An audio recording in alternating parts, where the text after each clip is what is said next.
এখনকার সভ্যতার যুগে দাঁড়িয়েও মানুষ শুধু ভাবে যে একটা মেয়ের শুধু জীবনের লক্ষ্য শুধু বিয়ে করে নেওয়া। বিয়ে করে নিলেই হয়তো সবার মুখ বন্ধ হয়ে যাবে এবং কেউ আর কোনো কথা বলবে না।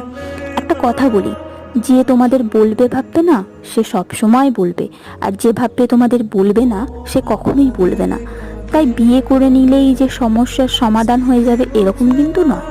তোমরা ভালো আছো, তোমরা খারাপ আছো, এটাই মানুষ দেখবে। তোমরা ভালো থাকলেও মানুষ দেখবে যে তুমি কতটা ভালো আছো, আর যদি তুমি খারাপ থাকো তাহলে তো ব্যাস গসিপ শুরু হয়ে যাবে।